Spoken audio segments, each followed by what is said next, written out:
This will be a day long remembered. Now I am the master. Welcome to another episode of Legends and Theories. And welcome to my review of the Mandalorian Fang Fighter vs. TIE Interceptor LEGO set. This is a set based on The Mandalorian Season 3. And I'd say the main reason to get this is for the TIE Interceptor.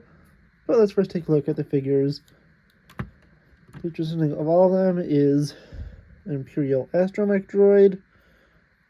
Probably does have a designation, but I don't have the box with me, so I'm not going to remember it. And yeah, it's a generic astromech droid, but it's a nice inclusion. We now have our next interesting figure, which is just a basic TIE pilot. Obviously, you need a TIE pilot to go in the TIE Interceptor, but nothing really special about the TIE pilot. And then we have, I believe it's a Mandalorian Fleet Commander. I'm not sure if this character has a name yet, but he'll probably eventually get one. He has a smile on one side, bigger smile on the other, a thermal detonator, a blaster, and if you pop out his hair, he also has a helmet, obviously meaning he's from Bo-Katan's faction, and is a nice overall inclusion. Finally, we have the character with a few minor upgrades of Din Djarin. I gave him an extra blaster pistol because they included an extra one in the set, and I literally just realized I left it with him. But I think this is not a common inclusion, and they'll occasionally accidentally include an additional blaster pistol. But the piece he does have is this really nice new Darksaber, and at least in mine, they included an extra Darksaber. I think it's supposed to happen in every set, but I can't say for certain, since this is the only set so far I've got that has the Darksaber. And although it is a lot better than just a black lightsaber blade, it is not perfect. Preferably it would have been transparent, maybe even had the white edges around it. But still, this is thousands of times better than what we got before. And even though this is against the code, he does have the semi-new Din Djarin head print.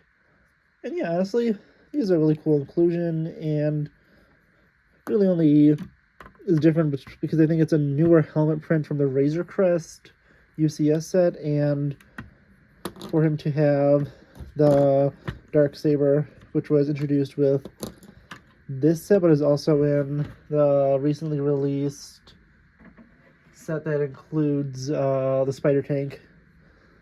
The first and least interesting of the builds, which just knocked over something that I don't know what it was, I'll have to check the video to see what that was, is the Fang Fighter. Really simple build. Looks like I knocked out one of the spring-loaded shooters, and the other one is in the middle of being launched. And there's a little red piece down there. But yeah, honestly, the Fang Fighter is it's a simple enough ship. I think it is supposed to have a rotating cockpit. I'm not 100% sure, but this is mainly seen in Star Wars Rebels, and yeah, I mean, it's just really simple. It's a solidly built ship, but nothing really special about it, as I said. Besides the fact that this isn't attached super well, since it's just attached by this little stud piece. And yeah, honestly, it's a nice inclusion, but I would have rather just paid, I'm assuming, about like $50 to $60 for the TIE Interceptor. Sorry about a little jump cut. I just saw my face was being directly reflected into the TIE Interceptor's viewport, so I put this on to cover up my face. And as I was saying, the TIE Interceptor is something that could have been sold on its own for about $60, and it is such a better set. It is a vast improvement over the original, which is from like the early 2000s and was blue. It's a lot more structurally stable and looks a lot better. As you can see, the wings are pointed correctly, just like the other one, but it has a lot more structural stability. And if you take a look at the side, the wings look really nice. From the back side, you can see the twin ion engine, and the other side is about the same. If you want, you can take it, open it up, and place your TIE Pilot inside, which I probably should did with the Fang Fighter. Yeah, I'll do it in a moment. But if you take the TIE Pilot, you can simply say, wait, this one's the female one, set her down, close it up, and have the Interceptor ready to fly. And yeah, like I said, this is actually the reason I got it. I didn't care too much about the Fang Fighter, but I wanted it mainly for this, and to also have the Fang Fighter, not Fang Fighter, the Darksaber. But if you take the Mandalorian pilot, push down the rangefinder, and simply sit him down, you can have him inside. And yeah, honestly, these are two really nice sets. Funny story about this one is I accidentally knocked it over. It is built sturdily enough. Funny thing is, I knocked it over, it popped the canopy open, launched the pilot out, and then closed back up. So that was a really weird thing.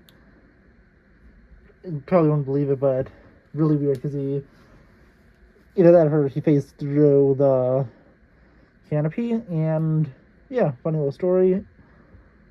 But honestly, this is a really nice set. Preferably could have been like I would assume 60, but maybe $50 set with like 2 to 3 minifigures of the TIE Interceptor, similar to the TIE Bomber from earlier this year. But yeah, honestly, I like its inclusion, and if I remember, I'll have a small card pop up towards the end of the video to my review of the original TIE Interceptor, which is with some other TIE fighters from the original line. But yeah, honestly, I want to know what you think about these. Please let me know in the comments, and I'll see you on the next episode of Legends and Theories. Thank you for watching this episode of Legends and Theories. Please subscribe, like the video, share the video, leave a comment, check out the video on screen, and may the Force be with you.